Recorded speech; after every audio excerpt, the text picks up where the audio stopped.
Hello dear students, कैसे हैं आप लोग। उम्मीद है आप लोग बहुत अच्छे होंगे। तो स्टार्ट करते हैं 10th क्लास का ये सवाल 10.2 एक्सरसाइज व्रत से रिलेटेड सवाल है। काफ़ी अच्छा सवाल है, तो इस पे ध्यान देते हैं। दो सकेंद्रीय व्रतों की त्रिज्याएं 5 सेंटीमीटर व 3 सेंटीमीटर हैं। सकेंद्रीय व्रत क्या होता है? सकेंद्रीय व्रत पहले देख लेंगे। सकेंद्रीय व्रत होता है जो एक ही त्रिज्या से एक ही बिंदु से, जिसका दोनों व्रतों का कैसा हो, एक ही केंद्र हो, एक ही केंद्र से दो व्रत खींचे जाएं। ठीक है ना। तो ये आपके सकेंद्रीय व्रत हो गए। चित्र पे नहीं जाएंगे, थोड़ा सा टेढ़ा मेढ़ा बन गया, कोई दिक्कत नहीं उससे। हम लोगों को मेन है सवाल सॉल्व करना। ठीक है ना। चलिए आगे देखते हैं। इसमें बोल रहा है कि बड़े व्रत की उस जीवा की लंबाई ज्ञात कीजिए जो छोटे व्रत की को स्पर्श करती है। जीवा क्या होती है? परिधि से परिधि को मिलाने वाली रेखा क्या कहलाती है? जीवा। तो यहाँ से हम बड़े व्रत की परिधि से परिधि मिला देते हैं और ऐसी रेखा खींचते हैं जो छोटे व्रत को बिंदु पी पर स्पर्श करती है। क्लियर है ना। नेक्स्ट आगे ध्यान देंगे, यहाँ से ये आपकी त्रिज्या है, ठीक है ना, आर, जो कि कैसी होगी? लंबवत होगी। भाई छोटे व्रत की तो ये स्पर्श रेखा है, इस नाम दे देते हैं ए बी। ए बी जो है वो क्या है? छोटे व्रत की स्पर्श रेखा है और बड़े व्रत की जीवा है। ठीक है ना। तो यहां से लिख लेते हैं हम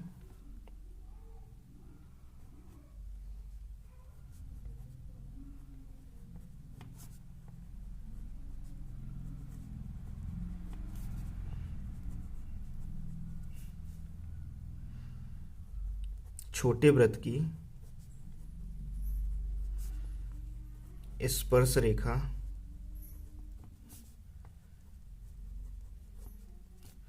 एपी और पीबी। ठीक है ना। एपी और पीबी। यहां से अब देखेंगे छोटे व्रत की त्रिज्या कितनी दी गई है हमें। छोटे व्रत की त्रिज्या, छोटे व्रत की त्रिज्या दी गई है आपको। इसमें से जो छोटा होगा 5 और 3 सेंटीमीटर हो गई। एवं बड़े व्रत की त्रिज्या दी गई है आपको, बड़े व्रत की त्रिज्या दी गई है 5 सेंटीमीटर। क्लियर है ना। नेक्स्ट अब आगे ध्यान देते हैं हम लोग। आगे हम लोगों को सॉल्व करना है क्या?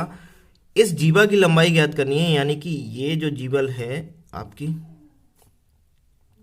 इसकी लंबाई ज्ञात करनी है। ठीक है ना। चलिए तो ज्ञात करते हैं। थोड़ा ध्यान से देखेंगे यहां से, इसे हमने, ये भी आपकी बड़े व्रत की त्रिज्या होगी।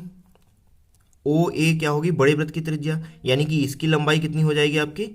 5 सेंटीमीटर, क्यों? बड़े व्रत की त्रिज्या है। और इसकी त्रिज्या हो गई आपकी कितनी? 3 सेंटीमीटर। छोटे व्रत की त्रिज्या 3 सेंटीमीटर है, तो ओपी की लंबाई कितनी होगी? ओपी की लंबाई हो गई आपकी 3 सेंटीमीटर। अब यहाँ से देखेंगे ये आपका समकोण है, और समकोण के सामने वाली भुजा क्या होती है? कर्ण होती है। तो लेंगे यहाँ पे त्रिभुज, कौन सा? ए ओ पी या ए पी ओ ले लो। ए पी ओ में कोण पी समकोण है, अतः पाइथागोरस प्रमेय से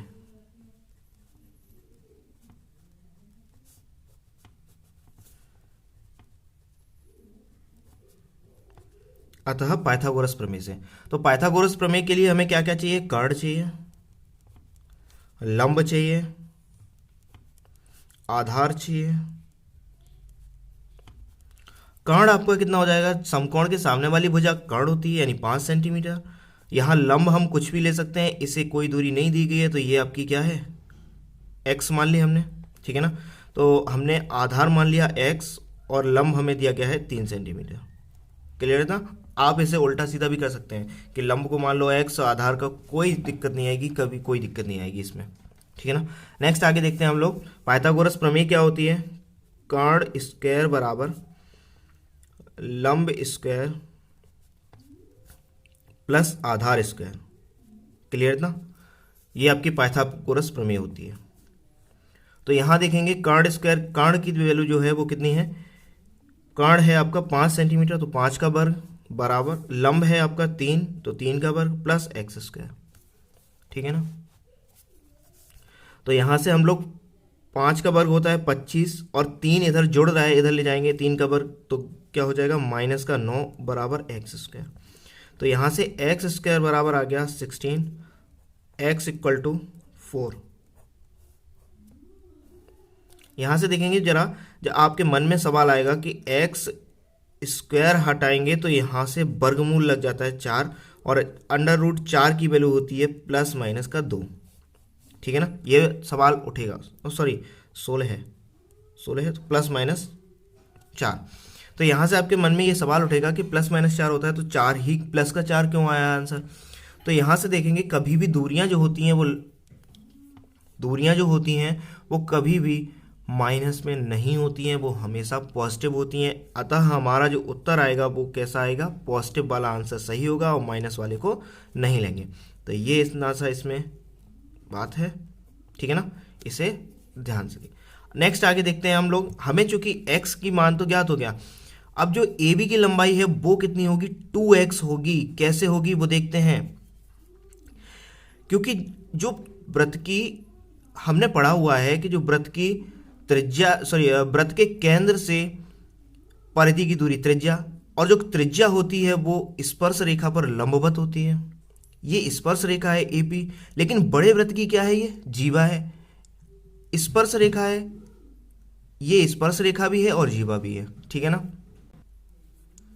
प्रमेय में हमने पढ़ा हुआ है कि जब वृत्त के केंद्र से जीवा पर डाला गया लंब, चूंकि ये लंब है, हम इसमें छोटे वाले वृत्त में सिद्ध कर चुके हैं ये लंब है, ठीक है ना, दोनों 90-90 हैं, यानी कि दोनों तरफ के कोण 90 डिग्री के हैं। तो यहाँ से हम सिद्ध कर चुके हैं कि ये लंब है।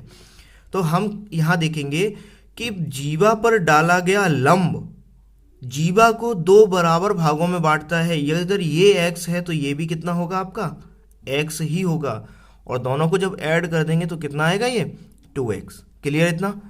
फिर से एक बार देख लीजिए, केंद्र से डाला गया लंब जीवा को समद्विभाजित करता है, ठीक है ना। केंद्र से डाला गया लंब जीवा को समद्विभाजित करता है, यानी कि 2 बराबर हिस्सों में बांटता है। तो यहाँ से ये लंब है, ये हम स्पर्श रेखा इस वाले छोटे वाले जो ये पूरा मैंने मेथड बनाया है इसमें सिद्ध कर चुके हैं कि ये लंबवत है, ठीक है ना। तो अब हम लोग बात करते हैं AB की लंबाई क्या होगी। AB बराबर हो जाएगी 2x। तो AB बराबर है 2 × x की वैल्यू हम निकाल चुके हैं 4, तो यहाँ से ये हो जाएगी 8 सेंटीमीटर। क्लियर इतना। यही आपसे पूछा गया था कि जीवा की लंबाई ज्ञात कीजिए, ये आपका आंसर है। इसी मेथड से आप लोग पेपर में करके आएंगे, फुल ऑफ फुल नंबर मिलेगा। अगर 2 नंबर का सवाल आएगा तो 2 नंबर आपको पूरा दिया जाएगा, ठीक है ना। चलिए मिलते हैं अगली वीडियो में, तब तक के लिए धन्यवाद। बने रहें हमारे चैनल के साथ।